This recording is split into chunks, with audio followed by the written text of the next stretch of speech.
Queridos míos, ¿se han preguntado alguna vez qué tan lejos puede llegar alguien que, a simple vista, parece inofensivo?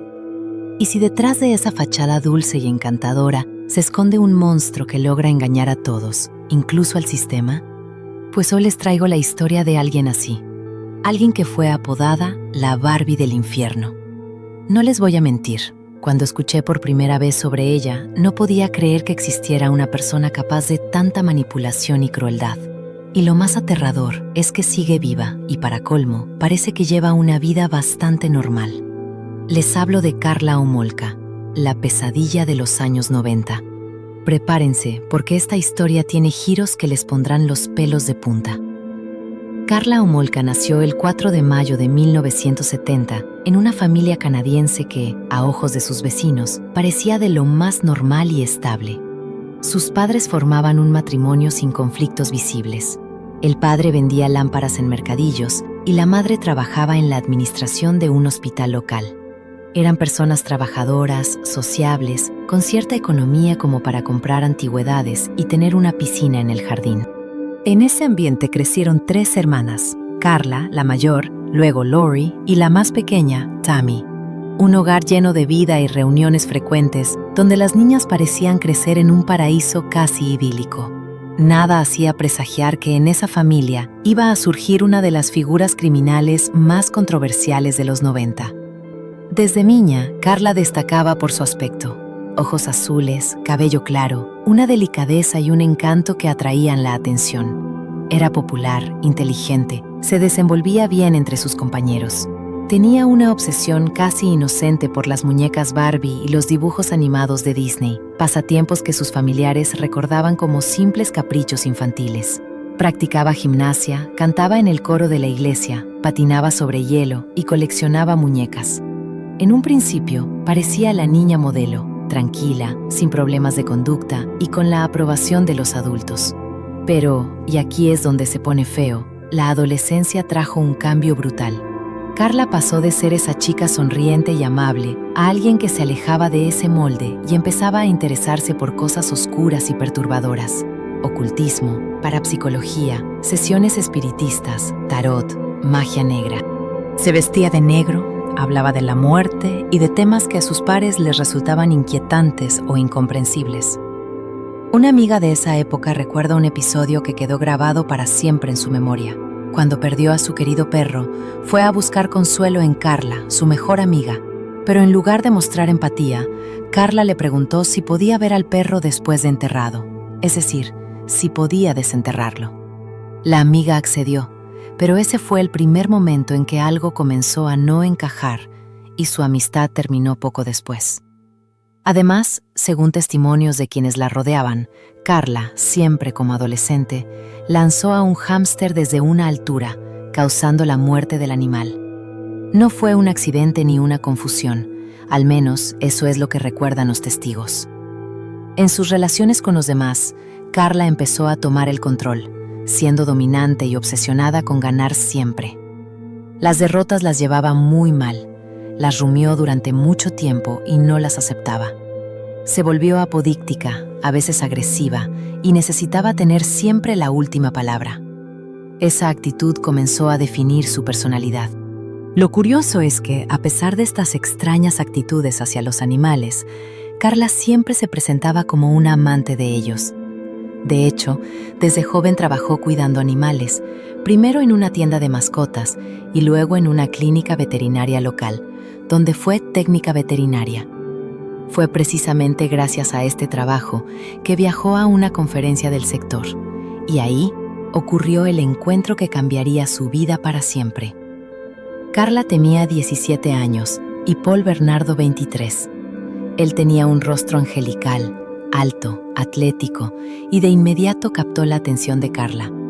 Era seguro de sí mismo, elocuente, daba la impresión de ser alguien que sabía exactamente lo que quería. Las amigas de Karla cuentan que al principio todo parecía perfecto. Paul la colmaba de atención, cuidado y una presencia intensa. Pero ojo, no era un interés común.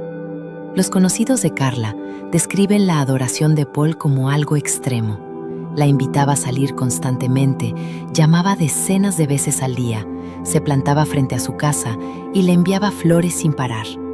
Imagínense, una joven de 17 años recibiendo ese tipo de atención obsesiva.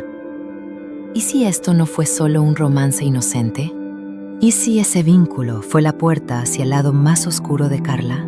Porque, queridos míos, esta historia apenas empieza y lo que viene después es mucho más siniestro.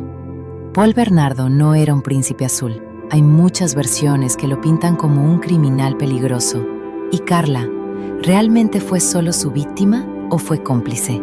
A ustedes no les voy a adelantar más, pero acuérdense de este detalle porque será clave para entender cómo Karla Homolka logró engañar a todo el mundo y salir casi impune, convirtiéndose en una de las figuras más siniestras y engañosas del crimen en los 90. ¿Dónde están ahora? Paul Bernardo está en prisión, condenado por crímenes atroces, mientras Karla Homolka cumplió su condena y salió en libertad, viviendo aparentemente sin mayores problemas. ¿Y ustedes qué opinan? ¿Creen que Karla fue una víctima manipulada o una culpable disfrazada de Barbie? A mí esto me revienta, porque detrás de esa carita angelical se escondía una mente capaz de lo peor, y el sistema, tristemente, la dejó escapar. Queridos míos, ¿se han parado a pensar alguna vez en cómo algo que parece tan dulce y romántico puede esconder algo mucho más oscuro? Imagínense una chica de 17 años, deslumbrada por un hombre que parece perfecto, mientras detrás de esa fachada se esconde una historia familiar rota y una personalidad que va tomando un cariz cada vez más peligroso. ¿Y si ese amor al principio tan intenso no es más que la antesala de un infierno? Pues la historia de Karla y Paul Bernardo es justo eso, y créanme, lo que viene a continuación es escalofriante. Karla Homolka era una joven que, como muchas, anhelaba sentirse especial y amada. Cuando conoció a Paul Bernardo, él le pareció la pareja perfecta, y no solo a ella, también a sus padres. Paul parecía un buen partido, trabajaba en finanzas, concretamente como contador, tenía éxito profesional y contactos con gente adinerada. Podía permitirse un coche caro, viajes y un estilo de vida que para una chica de 17 años resultaba completamente nuevo y fascinante. Así que Karla rápidamente se encontró inmersa en un mundo donde Paul parecía tener el control absoluto y donde ella sentía esa sensación de ser alguien importante y con poder. Pero, y aquí viene lo que muchos no sabían, esa imagen de buen partido estaba muy lejos de la realidad. Paul Bernardo nació el 27 de agosto de 1964. Fue el más pequeño de 3 hermanos y creció en un hogar profundamente disfuncional, aunque eso se mantuvo oculto durante años. Su padre, Kenneth Bernardo, era un hombre con serios trastornos, que tenía conductas perturbadoras como espiar a los vecinos e incluso abusar sexualmente de la hija mayor, la hermana de Paul, Debra. Todo eso ocurrió en casa y fue un tema tabú durante mucho tiempo, hasta que años después se hizo público cuando el padre fue acusado. La madre de Paul, por su parte, luchaba contra una depresión severa y agorafobia, y poco a poco se fue aislando emocional y físicamente, llegando a vivir en el sótano, separada de su familia. Así que Paul no creció en un ambiente de cariño ni estabilidad, sino más bien todo lo contrario. Pero si te lo imaginas, en público, Paul parecía otra persona. Era scout, trabajaba como monitor en campamentos, era socorrista, alto, atlético y siempre bien cuidado. Parecía responsable, digno de confianza. Las mujeres se fijaban en él y los adultos lo veían como un buen chico. Sin embargo, desde adolescente empezó a mostrar comportamientos inquietantes. Tenía una fascinación por el fuego, inclinaciones piromaníacas y desarrollaba fantasías oscuras donde la dominación, el control y la humillación eran el centro. Uno de sus pensamientos más perturbadores, y que no fue pasajero, era la idea de crear una granja de vírgenes, un lugar para mantener a jóvenes mujeres con el único propósito de explotarlas sexualmente. Estas fantasías volvieron una y otra vez, consolidándose en su mente. Y aquí viene un detalle clave, que a mí me parece fundamental para entender cómo se fue deteriorando. Cuando tenía 16 años, tras una pelea entre sus padres, su madre le reveló que Kenneth no era su padre biológico, que él era producto de una infidelidad. Imagínate el impacto en su identidad, la rabia que eso debió generar. Empezó a insultar a su madre y ella le respondía igual, llamándolo Benkart. Su relación, que ya era tóxica, se volvió una auténtica batalla de odio y desprecio. De hecho, ella llegó a temerle y a evitarlo. Este tipo de conflictos maternos en la adolescencia, queridos, suelen ser un denominador común en muchos hombres que luego cometen crímenes atroces. ¿Recuerdan el caso de Johnny Depp y Amber Heard? Pues aquí se cumple esa regla otra vez. Además, la relación con el hombre que él creía su padre era ambivalente. Lo odiaba, pero al mismo tiempo imitaba algunos comportamientos suyos, como el espionaje a los vecinos. Tanto así que los padres del barrio prohibían a sus hijos jugar con Paul porque lo consideraban raro y hasta peligroso. Pero lo del espionaje era solo el principio, porque con el tiempo las cosas fueron empeorando. En la escuela le iba bastante bien, entró en la universidad con excelentes notas, era seguro de sí mismo y muy sociable. Incluso practicaba con sus amigos técnicas para ligar en bares, pero desde el principio trataba a las mujeres de forma muy instrumental. Sus relaciones eran inestables y violentas, dominaba, humillaba y no soportaba el rechazo. Cuando una novia lo dejó por su mejor amigo, reaccionó con agresividad, destruyendo sus pertenencias. Las mujeres que intentaban poner límites o alejarse eran inmediatamente amenazadas. 2 de sus parejas incluso consiguieron órdenes de alejamiento tras recibir llamadas intimidatorias. Después de la universidad, Paul trabajó como contador. Tenía un buen sueldo, coche caro y ropa de marca, y seguía siendo popular entre las mujeres, aunque ya corrían rumores sobre su forma extraña y obsesiva de relacionarse con ellas. Y fue en ese momento cuando conoció a Karla Homolka. La chispa fue inmediata. En videos de aquel tiempo se les ve felices, enamorados, sonrientes y relajados, sin mostrar tensión ni signos de control. Pero, y aquí es donde la cosa se pone oscura, según Karla, ella empezó a experimentar algo que al principio no parecía peligroso. Todo comenzó con preguntas aparentemente inocentes. ¿A dónde vas? ¿Con quién? ¿A qué hora vuelves? Para Karla, esas preguntas no eran alarmantes. Al contrario, las interpretaba como celos. Y para ella los celos eran sinónimo de interés, de que a Paul le importaba de verdad. Ya ven, queridos, cómo las apariencias engañan. Lo que parecía amor y protección era el inicio de un control enfermizo. Y esta historia, que apenas comienza aquí, nos lleva a lugares que aún no podemos ni imaginar. Así que acuérdense de este detalle, porque se va a volver clave para entender todo lo que pasó después. Queridos míos, ¿se imaginan hasta dónde puede llegar la oscuridad cuando alguien está atrapado en una relación tóxica y llena de obsesiones perturbadoras? Lo que les voy a contar les va a revolver el estómago, porque no es solo la historia de un amor enfermizo, sino también de secretos que se esconden tras la fachada perfecta. ¿Y si les dijera que esta historia involucra a una joven que terminó traicionando a su propia hermana? ¿De verdad alguien puede ser capaz de algo así? Quédense conmigo, porque esto apenas comienza. Les presento a Karla, una mujer que desde el principio se sintió especial por estar con Paul, un hombre al que ella veía como alguien con el poder de elegir a cualquier mujer y que, sin embargo, la había elegido a ella. No era una chica apagada ni una víctima sin brillo. Karla sabía que era atractiva y que estar con él era algo más que una relación. Era un símbolo de estatus, de brillo. Sus padres estaban encantados, sus amigas la envidiaban y desde afuera todo parecía perfecto. Un hombre mayor, estable, con dinero y un futuro prometedor.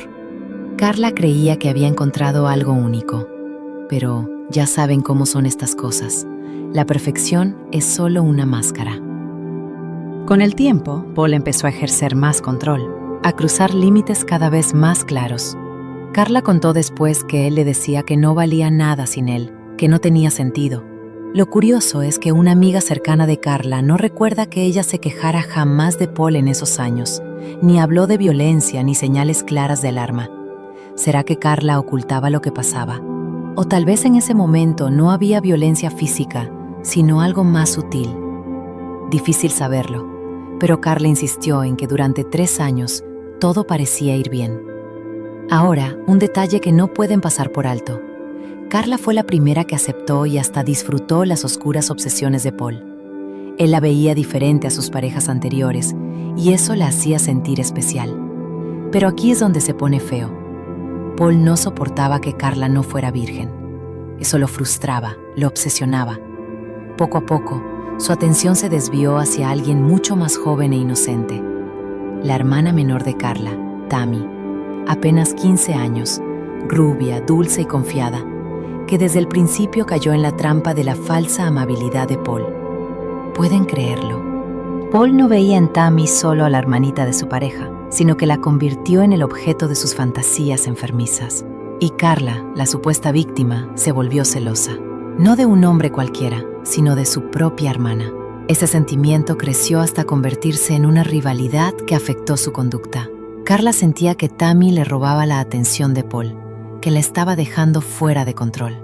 Y hubo un episodio que quedó grabado en su memoria y que contó a su abogado, aunque nunca llegó a usarlo en un juicio. Corría el año 1990 cuando Carla y Paul organizaron una fiesta en casa de ella, junto a la piscina. En medio de la reunión, Paul y Tammy desaparecieron por horas. Los invitados seguían ahí, la fiesta continuaba, pero ellos simplemente se esfumaron. Para Carla fue humillante. Todos vieron a su novio irse con su hermana pequeña y no regresar hasta el fin de la fiesta. Esa noche sembró muchas dudas y avivó su enojo. Paul tenía una obsesión enfermiza por la virginidad, y el hecho de que Carla no fuera virgen le provocaba inseguridades, incluso problemas de erección, según contó ella más tarde. En su mente retorcida, solo una virgen podía garantizarle control absoluto, porque no tenía experiencia previa para comparar ni para juzgar. Por eso su fijación con Tammy crecía día a día. Y aquí viene otro detalle inquietante. Carla admitió, fuera de los tribunales, que ella misma dañó las persianas del cuarto de su hermana para que Paul pudiera espiarla cuando ella estaba allí. Él se masturbaba escondido, observando a Tammy. Imagina la mezcla de celos, sumisión y perversión que tenía Carla para colaborar con este plan. Esto no es solo una historia de abuso, es un descenso a un infierno psicológico, donde las líneas entre víctima y cómplice se difuminan peligrosamente. Pero la cosa no terminó ahí. Es que a Paul ya no le bastaba con espiar, quería más. Y fíjense en esto, le rogaba a Carla que le regalara la virginidad de su hermana, como si fuera un objeto. Y lo más increíble, ella accedió. Sí, como lo oyen. Carla, que trabajaba en una clínica veterinaria y tenía acceso a medicamentos, urdió un plan para drogar a Tammy con un sedante en su comida para que Paul pudiera abusar de ella sin que ella lo supiera. El primer intento fue en julio de 1990. Carla puso el sedante en el espagueti de Tammy, pero ella empezó a despertar a los pocos minutos y el plan fracasó. Sin embargo, Paul no abandonó la idea. Insistía, suplicaba, presionaba emocionalmente hasta que Carla cedió nuevamente. Él incluso amenazaba con dejarla si no conseguía lo que quería. Y ella, con miedo a perderlo, aceptó repetir el plan.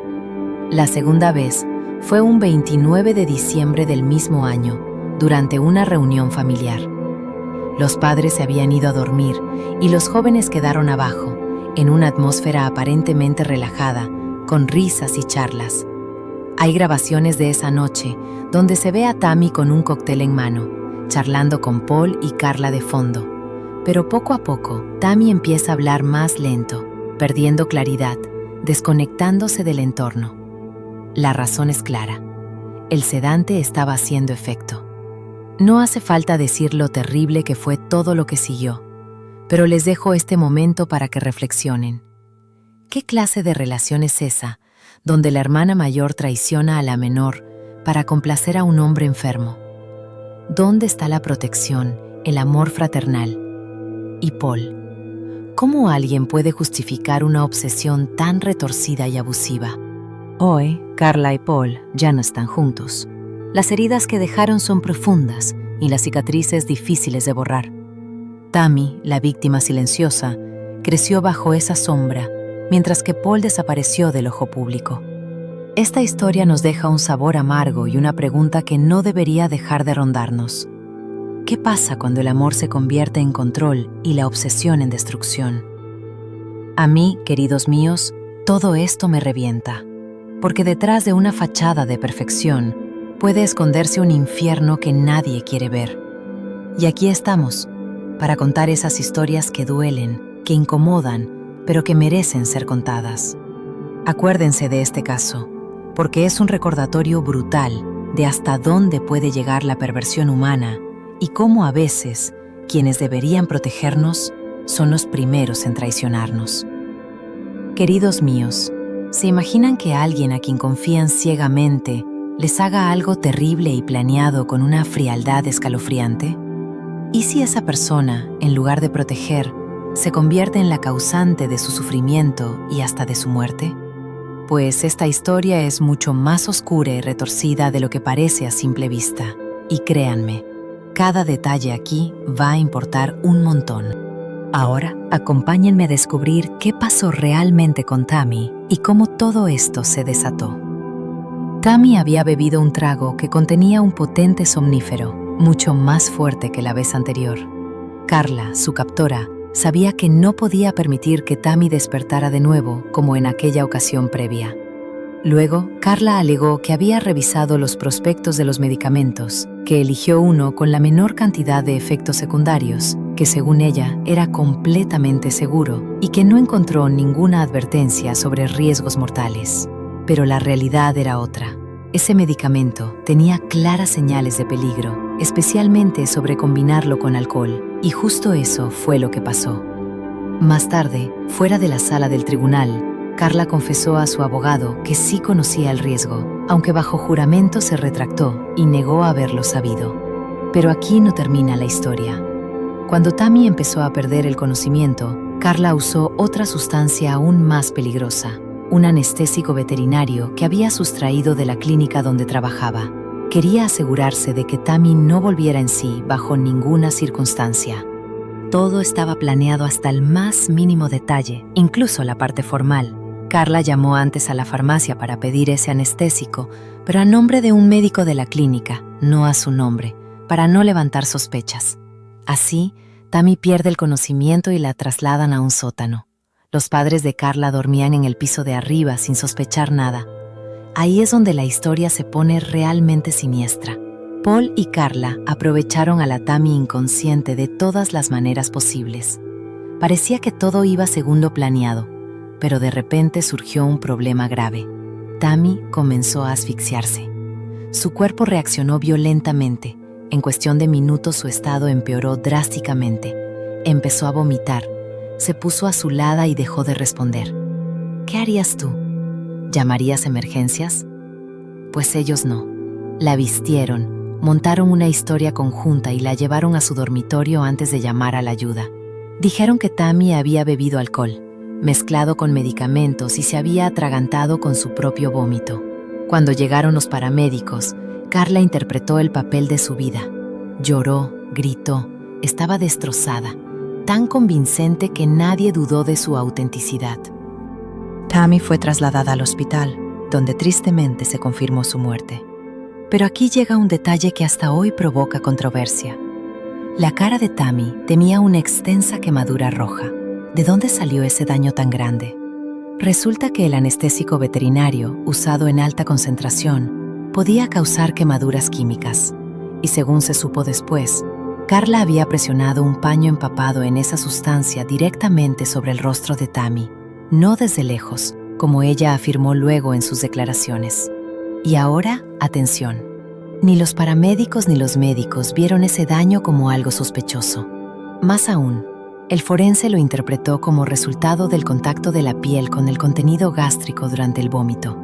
La causa oficial de la muerte fue declarada como un accidente: asfixia por aspiración de vómito tras mezclar alcohol y medicamentos. Y ahí se quedó todo. No hubo investigación criminal, no se realizó una autopsia completa y el caso se cerró. Si en ese momento hubieran mirado más allá, esta historia podría haber terminado ahí, sin más víctimas.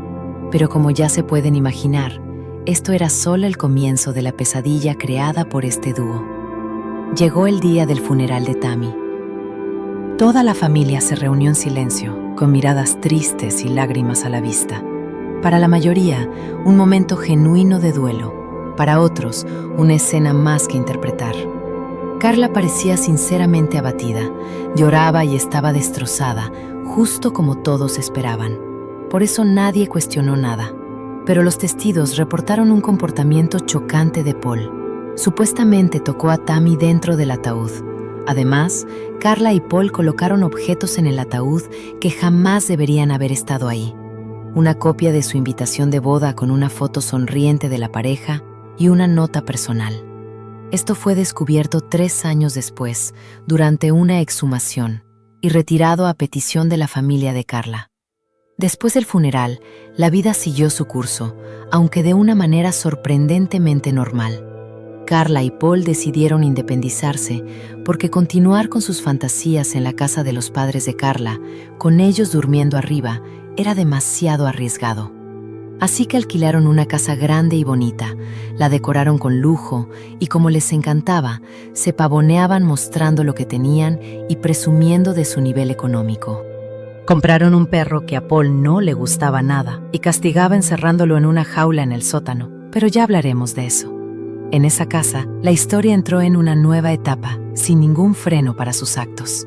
En un momento, Paul le confesó a Carla que tenía una fantasía. Quería tener en casa a una chica a la que pudiera cuidar, en el sentido más siniestro, que soñaba con tener una esclava sexual. Y Carla, como no podía ser de otra forma, acogió esa idea con entusiasmo total.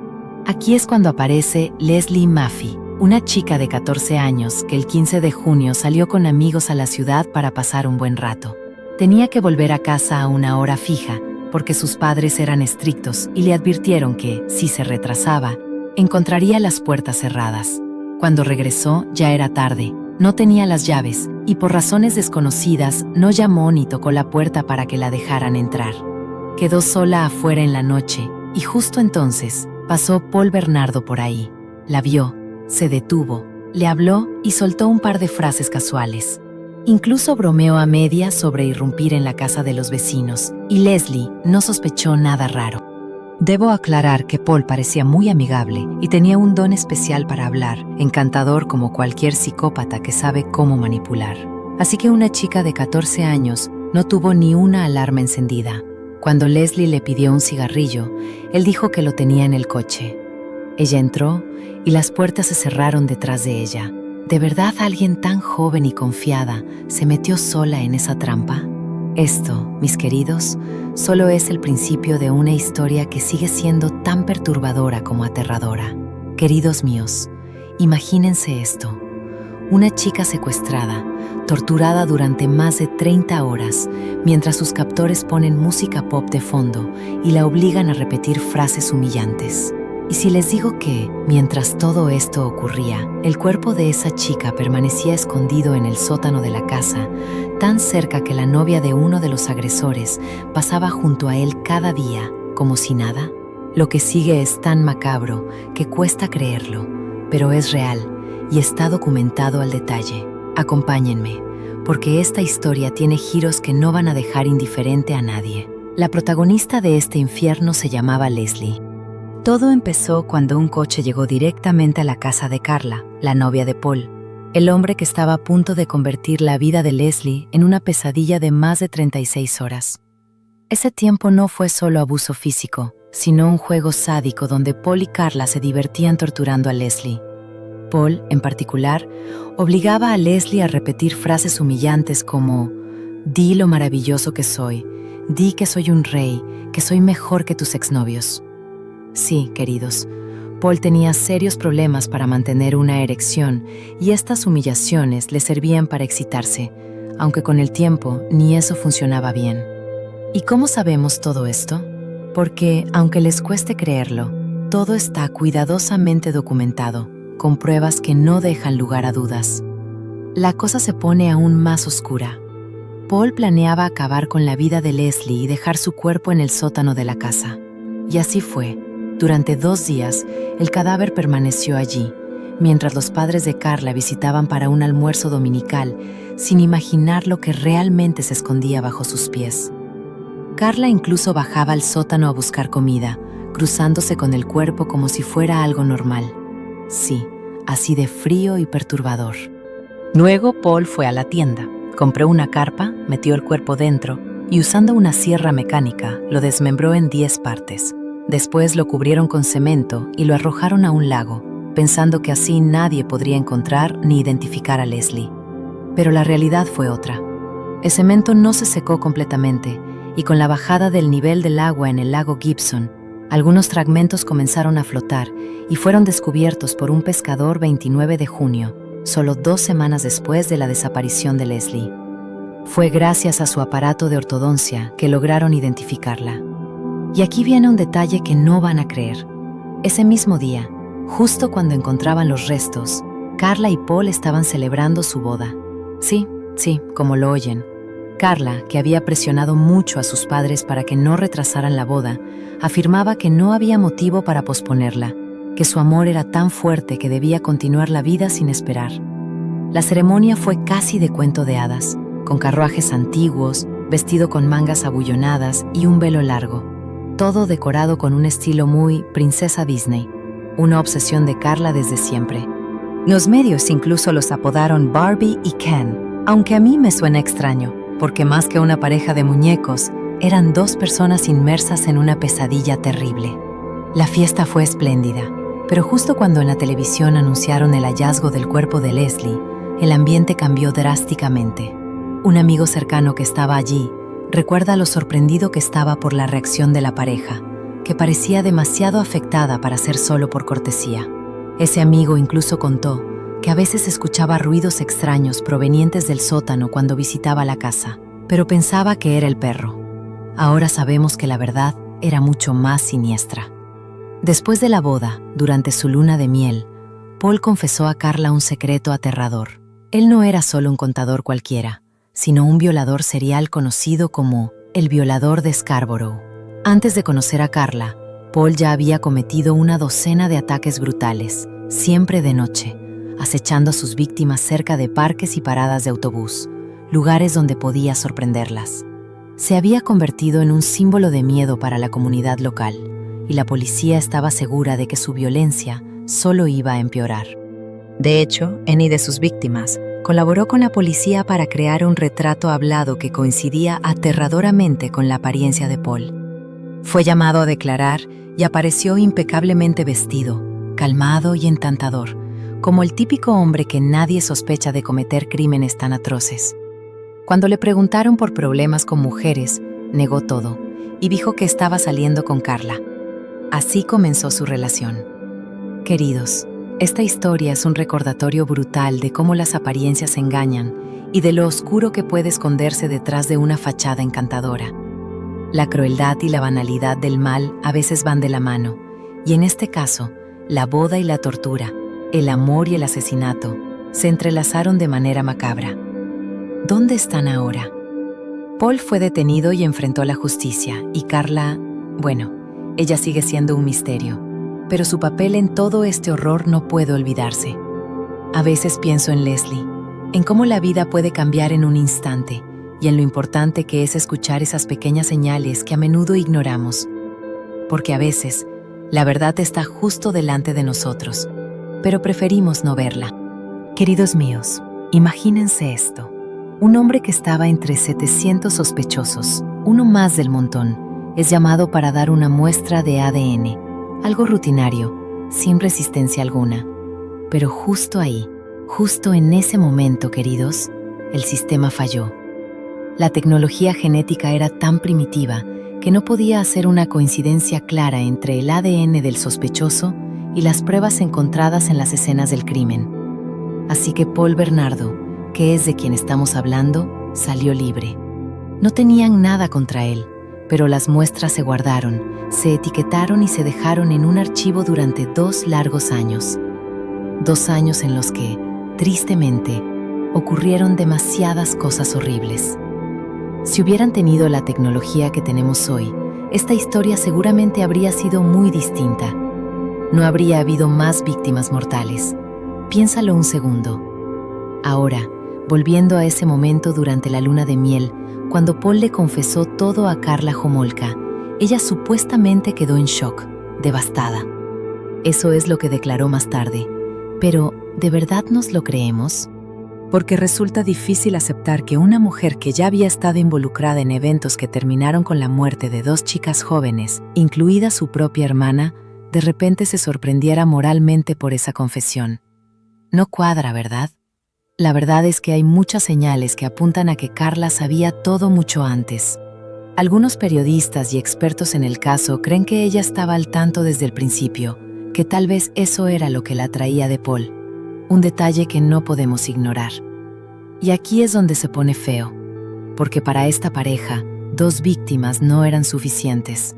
La siguiente fue Kristen French, una chica de apenas 15 años, de buena familia, popular, con energía y amante del deporte. Además, era precavida. Después de la muerte pública de Leslie Maffey, les decía a sus amigas que no hablaran con extraños, que estuvieran alertas. Kristen no era una chica imprudente, y por eso lo que le pasó es aún más aterrador. El 16 de abril de 1992, Kristen volvía de la escuela vestida con su uniforme. Caminaba por una calle lateral, pasaba por una iglesia y cruzaba un estacionamiento cuando un coche se detuvo a su lado. ¿Quién manejaba? Karla Homolka.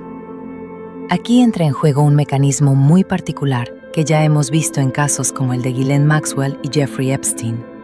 Cuando la mujer es quien se acerca, la guardia baja más rápido, la confianza crece, y así es como Karla se acercó a Kristen. Además, fingía estar perdida con un mapa en las manos, una trampa perfecta. Kristen vio a esa mujer pidiendo ayuda y se detuvo. Se acercó y se inclinó sobre el mapa.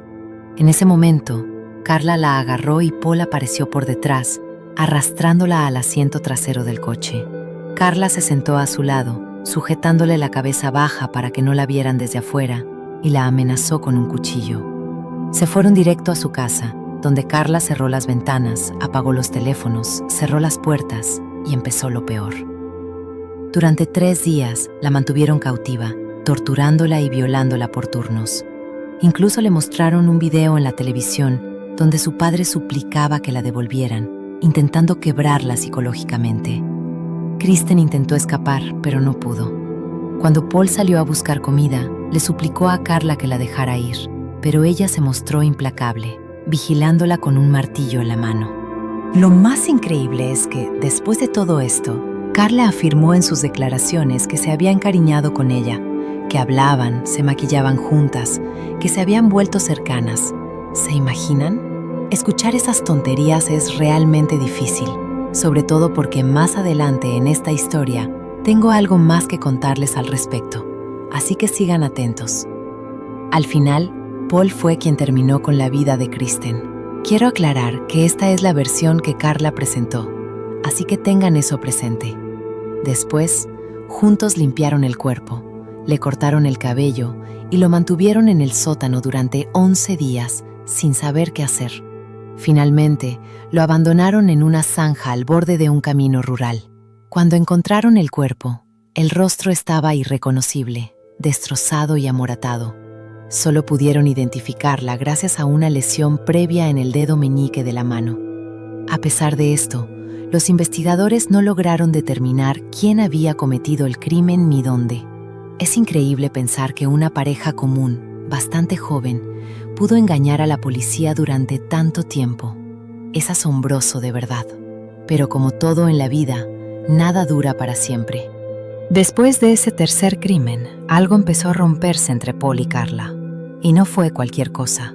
Paul se fue hundiendo cada vez más en sus fantasías. Nada le bastaba, siempre quería más. Karla ya no sabía cómo satisfacerlo, y él comenzó a volverse agresivo con ella. Incluso llegó a golpearla con una linterna de forma brutal. Este fue el momento en que Karla supuestamente decidió despertar y decir, ya basta. Tomó la decisión de terminar con esa relación para siempre, y más aún, fue a la policía a denunciar que la había golpeado. Y justo ahí, queridos, pasó algo que cambió todo el rumbo del caso. ¿Recuerdan esas muestras de ADN que habían tomado de Paul años atrás? Las mismas que estuvieron guardadas esperando a que la tecnología avanzara para analizarlas correctamente. Pues justo cuando Karla estaba declarando en contra de su esposo, llegaron los resultados y ¡bingo! La coincidencia era definitiva. Era él, Paul Bernardo, el violador de Scarborough. La policía arrestó a Carla de inmediato porque, lógico, la esposa es quien más sabe. Y Carla comenzó a hablar sin parar.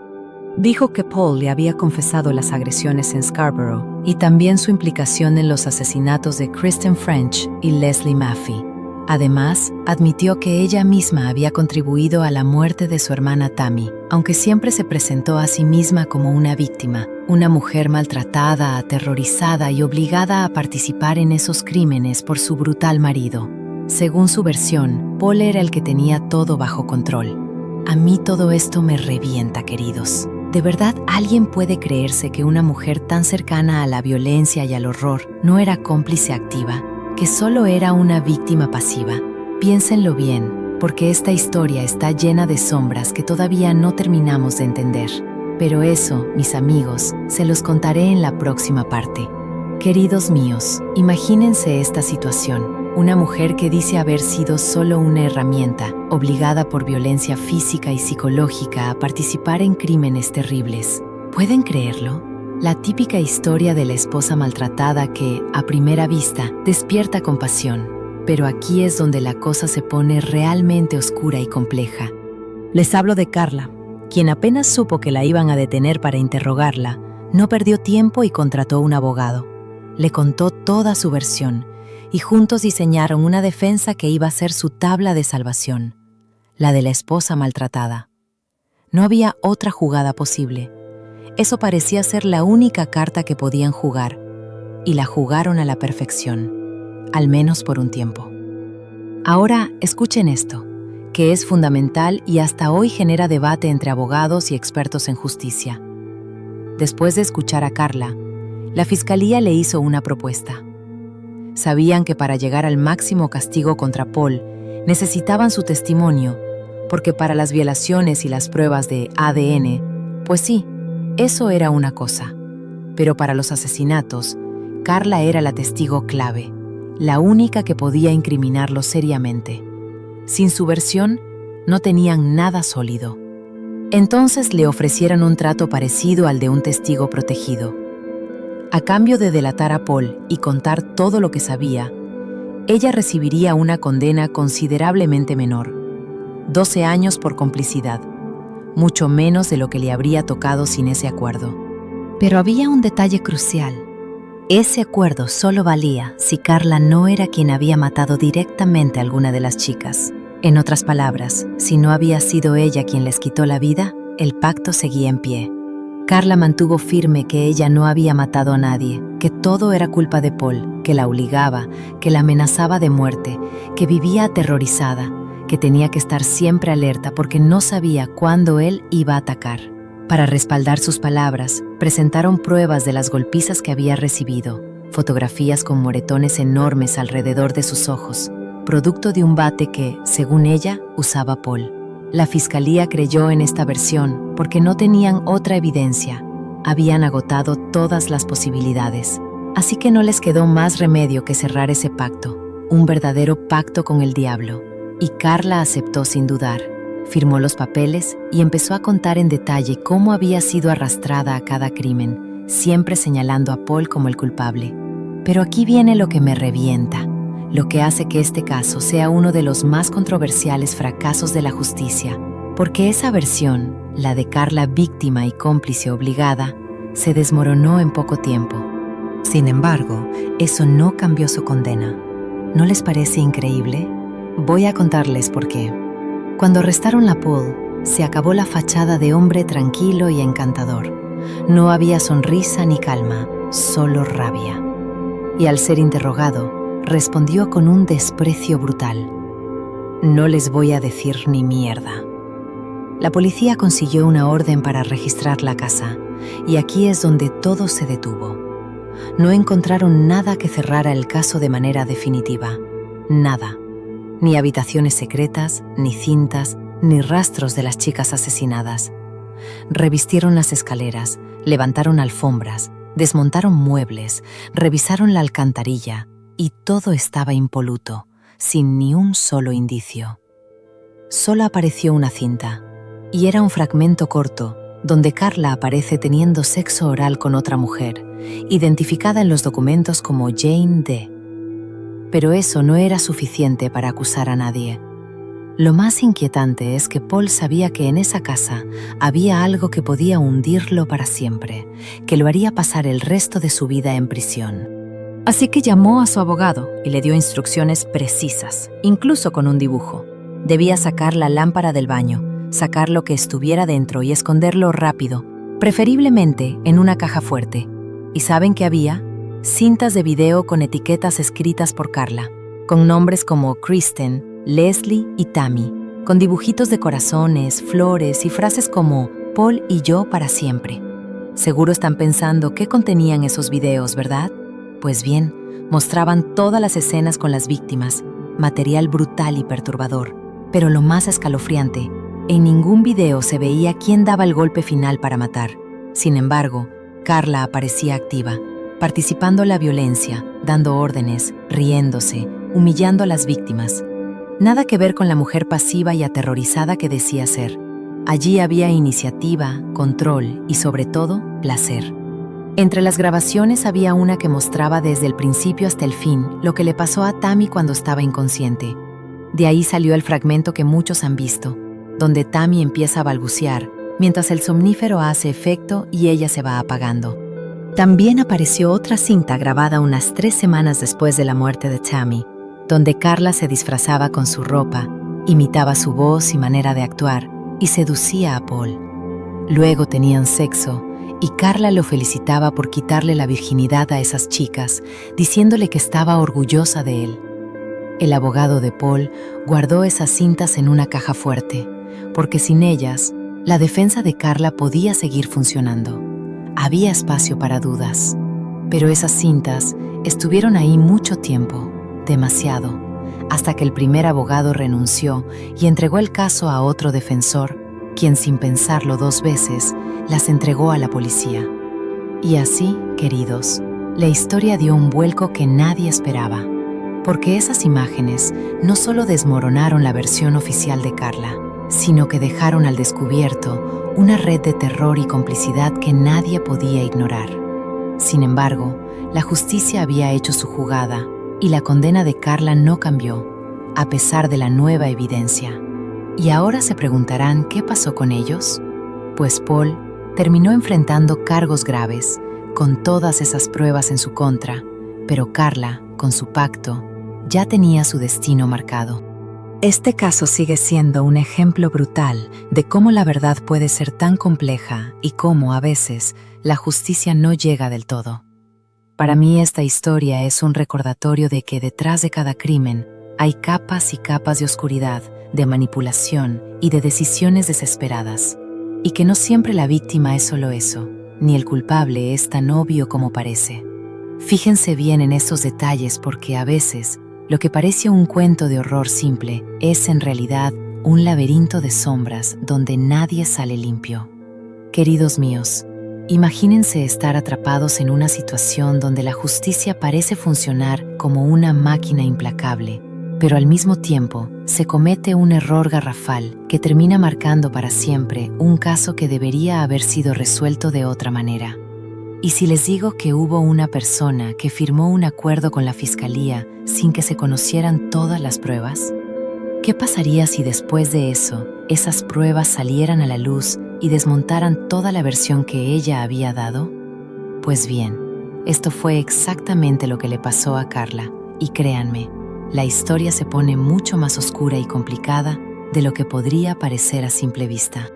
Carla ya había firmado un acuerdo con la fiscalía, había declarado y según el trato le ofrecieron 12 años de cárcel a cambio de su colaboración. El problema fue que en el momento de firmar, nadie sabía qué contenían unas cintas que estaban guardadas en una caja fuerte. Cuando esas grabaciones finalmente vieron la luz, la versión de Carla sobre haber actuado bajo coacción y miedo simplemente no encajaba. ¿Pero qué hicieron? La ley siguió su curso y el acuerdo no se pudo revertir. Los trámites estaban cerrados y la sentencia se dictó. Esto fue un error enorme por parte de la fiscalía.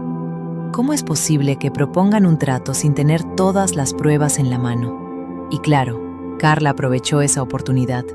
Quizás se pregunten si no hubo manera de echar atrás ese acuerdo. No, porque eso pondría en jaque toda la institución de los pactos con la justicia.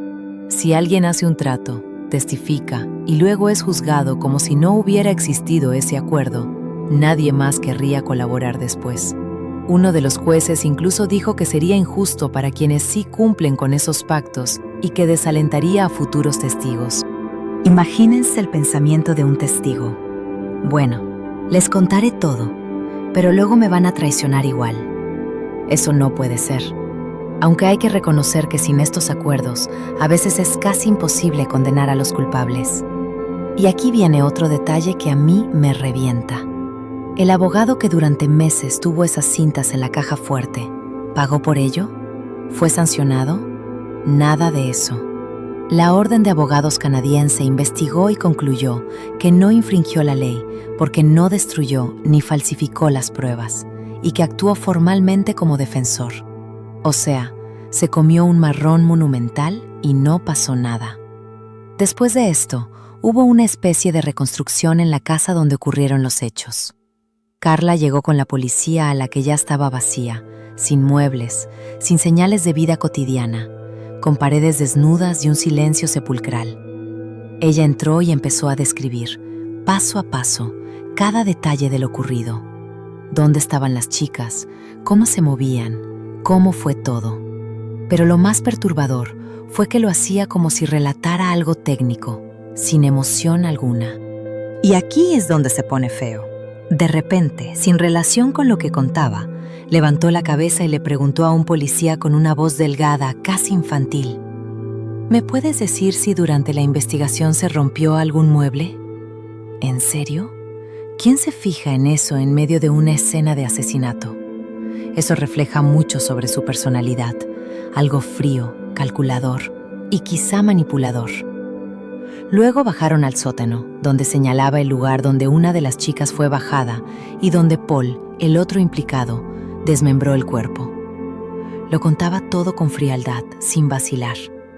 Entonces, otra vez se detuvo para preguntar si podía llevarse un libro que estaba en el suelo, porque su hermana quería tenerlo.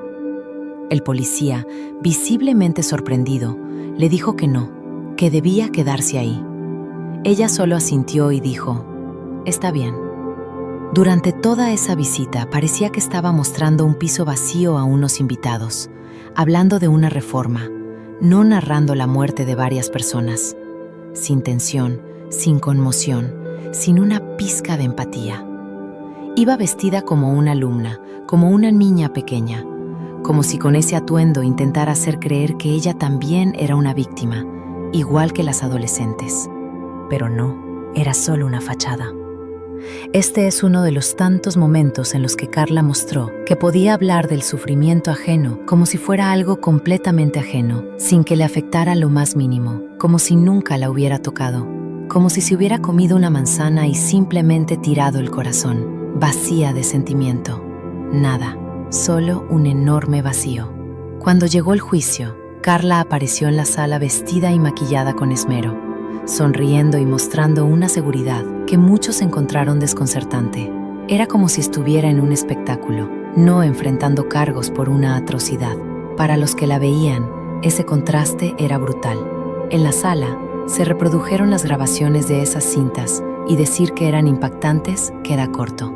El juez mostró las imágenes completas al jurado, pero para el público solo dejaron el audio por la crudeza de las escenas. Una periodista que cubrió el juicio notó que Paul parecía disfrutar al ver esas grabaciones otra vez, como si reviviera algo que lo excitaba. Eso fue tan aterrador como las imágenes mismas. La reacción del jurado fue unánime: shock, incredulidad y un silencio cargado de emociones que no podían disimular. Imagínense lo difícil que es para personas comunes ver ese tipo de cosas. Conozco policías que tienen que enfrentarse a escenas así a diario, y todos coinciden en que esas imágenes se quedan grabadas para siempre. Basta una palabra, un recuerdo, y el horror vuelve a aparecer en la mente.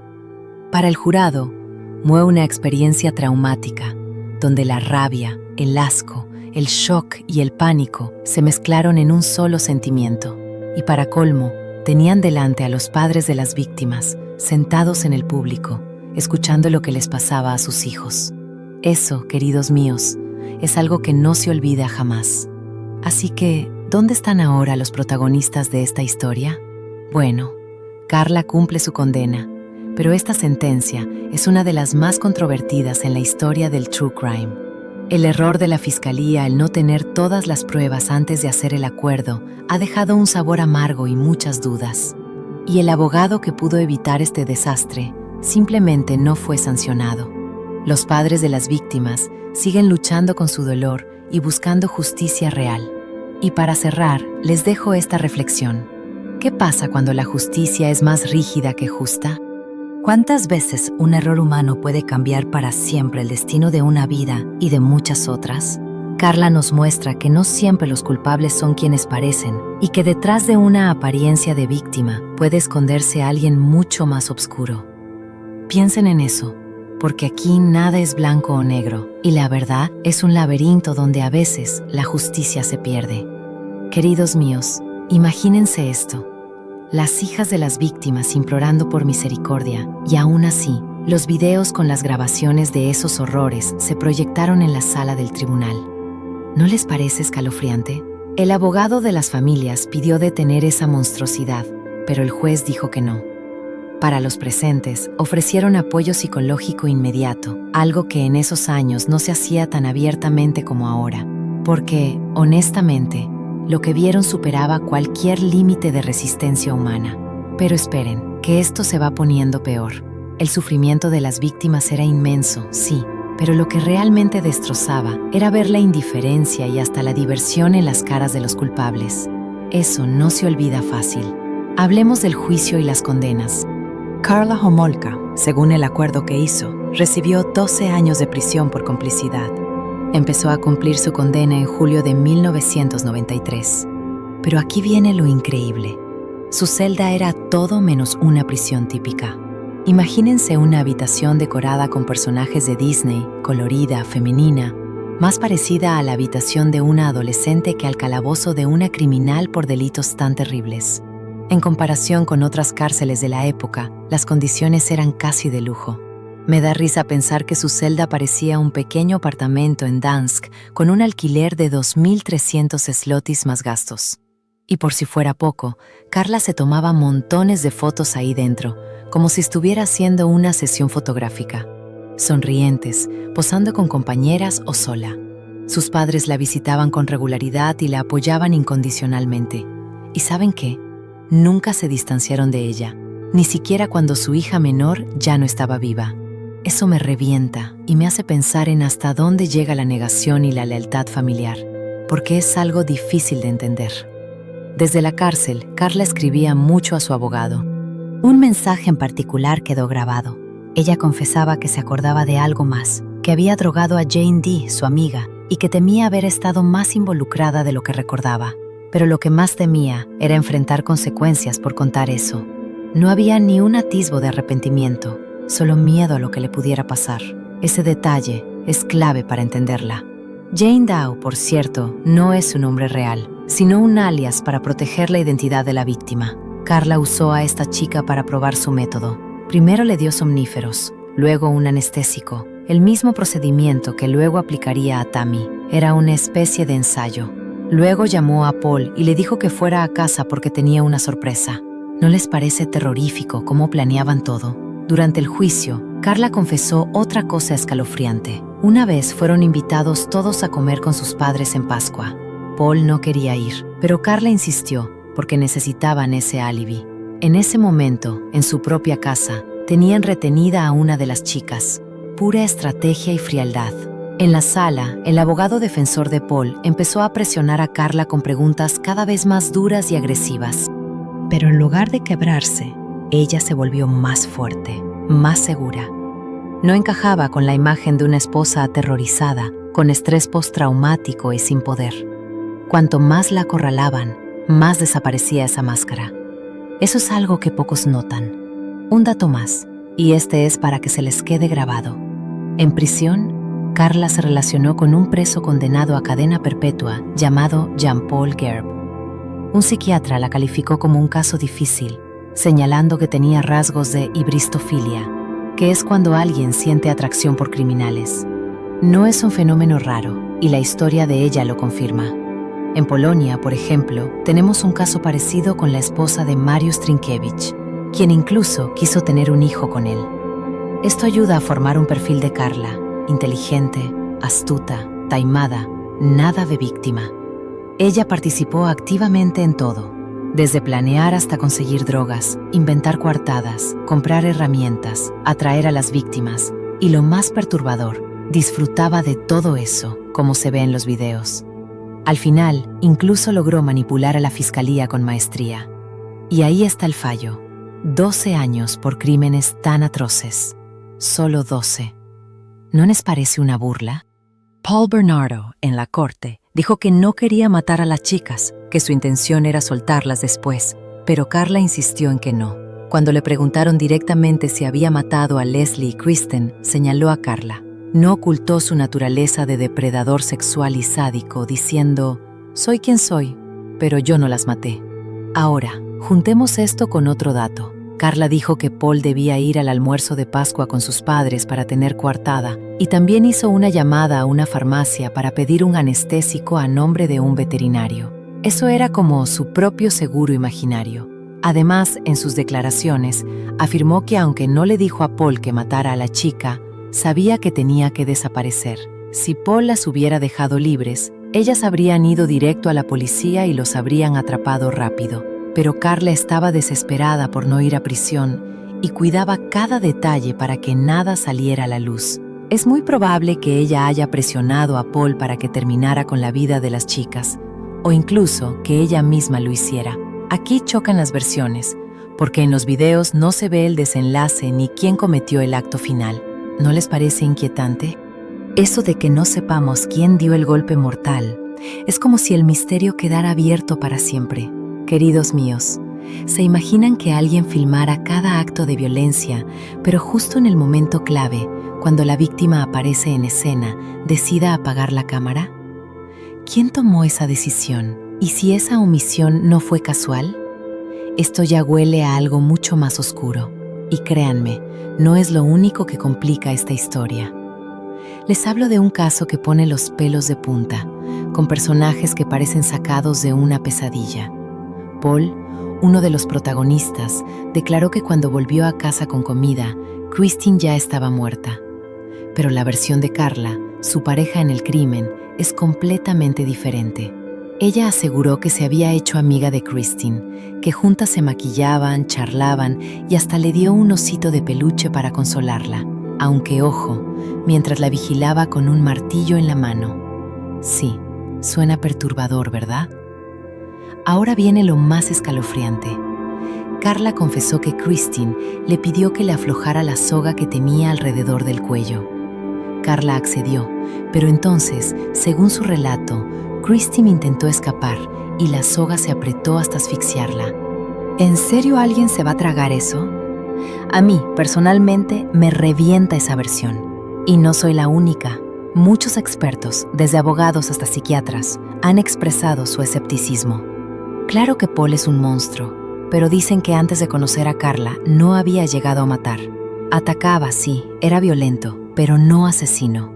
Entonces, ¿no será que Karla, con toda su astucia y frialdad, fue quien manipuló a Paul para que cometiera los crímenes o incluso actuó por su cuenta?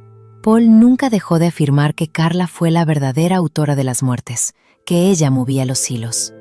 Y aquí les pregunto a ustedes, ¿qué opinan? ¿Creen que Paul solo fue una marioneta o que ambos compartieron la culpa? Me encantaría saberlo. Paul fue condenado a cadena perpetua, con posibilidad de libertad condicional, solo después de 25 años. Lo clasificaron como un criminal extremadamente peligroso, lo que reduce muchísimo sus chances de salir algún día. Pero, ¿qué pasó con Karla? Aquí es donde la historia se pone aún más inquietante. Desde 2005, Karla Homolka vive en libertad. Durante su tiempo en prisión, aprendió francés y se cambió varias veces el apellido, pasando por Liane Thiel y luego Liane Bordelais. Cada vez que su identidad antigua se volvía incómoda, simplemente la modificaba. Se muda constantemente, pero siempre por la misma razón. Los periodistas la encuentran, los vecinos empiezan a hacer preguntas y su oscuro pasado la alcanza antes de que pueda instalarse de verdad. Está casada con un hombre llamado Thierry Bordelais, que, atención, es hermano de su abogado. Sí, no es broma. Carla formó una familia, tiene 3 hijos y parece estar construyendo una vida completamente nueva, como si todo lo anterior fuera un mal sueño que no le pertenece. Pero cuando la acorralan los reporteros en la calle, en la escuela o frente a su casa, su reacción es explosiva, agresiva.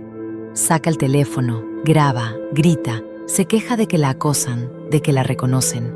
Y yo me pregunto, ¿y si no hubiera cometido esos crímenes, tendría derecho a quejarse?